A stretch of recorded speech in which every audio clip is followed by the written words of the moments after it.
নির্বাচন কমিশনের যিনি সচিব আছেন উনি বললেন যে তাদের যে তালিকা ওই তালিকায় শাপলা নেই, তাদের তালিকায় শাপলা অন্তর্ভুক্ত করার দায়িত্ব কি আমাদের? পুরো বাংলাদেশে যারা আগামীতে রাজনীতি করতে চান আমরা স্পষ্ট করে বলি, ভারতীয় আধিপত্যবাদের অধীনে বাংলাদেশে আর কোনো রাজনীতি চলবে না। এক, ভারতের আশীর্বাদ পুষ্ট হয়ে বাংলাদেশে কেউ ক্ষমতা আসতে পারবে না। কোনো রাজনৈতিক দলকে ছোট করে টিটকারি করে যারাই করেছে, আজকে থেকে 2 বছর আগে বিএনপি জামায়াত ইসলামকে নিয়ে এভাবে আওয়ামী লীগ টিটকারি করতো, ছোট করত, যারাই করেছে তাদের পরিণতি আগামী বাংলাদেশের রাজনীতিতে ভালো হবে না।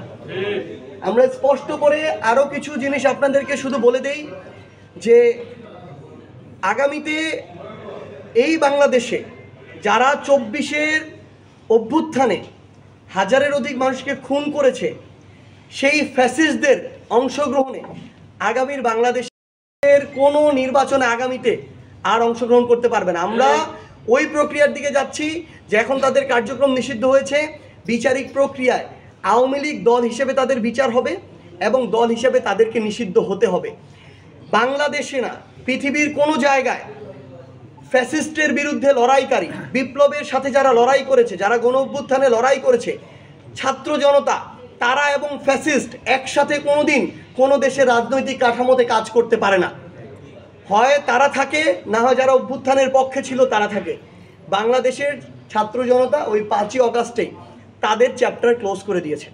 সো আমরা স্পষ্ট করে বলি, কেউ যদি প্রকাশ্যে তো নাই, মনে মনেও এই চিন্তা করেন যে আওয়ামী লীগ এবং তাদের দোসরদেরকে আপনারা বিরোধী দল বানাবেন, আওয়ামী লীগ এবং তাদের দোসরদেরকে ক্ষমতার গুরুত্বপূর্ণ একটা জায়গায় এনে অন্য কোনো দেশ কিংবা এজেন্সির সাথে ভিতরে নেগোসিয়েশন করবেন, জনগণ আপনাদেরকে বয়কট করবে, এই স্বপ্ন দেখা বন্ধ করেন।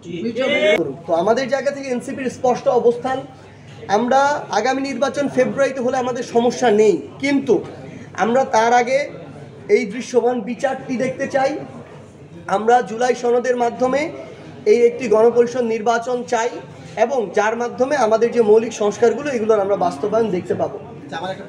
আমরা এনসিপি আমাদের জায়গা থেকে যখন আমাদের নিবন্ধনের জন্য আবেদন করি, আমরা স্পষ্ট করেই বলেছিলাম এবং আমরা সব কিছু যত ধরনের আইন কানুন আছে যাচাই বাছাই করেই তো আমরা শাপলা চেয়েছি, নাহলে তো আর এমনি চাইতাম না।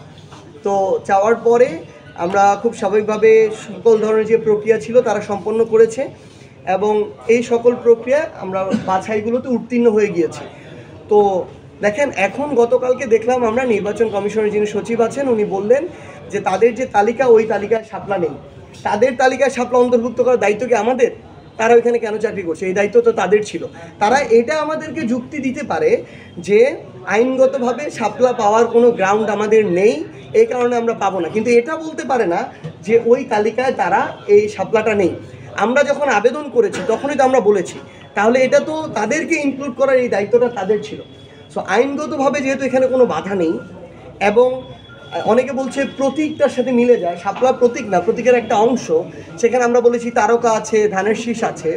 সো সামগ্রিকভাবে প্রতীকের একটা অংশ যদি অন্য রাজনৈতিক দল পায়, এনসিপিকেও দিতে হবে। কোনো রাজনৈতিক দল, কোনো ব্যক্তি, কোনো এজেন্সি, কোনো প্রতিষ্ঠানের প্রভাবে প্রভাবিত হয়ে যদি আমাদেরকে তারা এই ন্যায্য অধিকার থেকে বঞ্চিত করে, আমরা মনে করি এটার জন্য তাহলে আমাদের রাজপথ বেছে নিতে হবে। কিন্তু অভ্যুত্থান পরবর্তী বাংলাদেশে একটা স্বাধীন এই ধরনের প্রতিষ্ঠান থেকে আমরা কোনো ধরনের বায়াসড আচরণ প্রত্যাশা করি না। আমরা চাই তারা তাদের জায়গা থেকে তাদের ব্যক্তিত্ব, প্রতিষ্ঠানের যে স্বাধীনতা সেটা বজায় রেখে যে সিদ্ধান্ত আইনগতভাবে সেটি নিবে এবং এনসিপি শাপলা প্রতীক পাবে।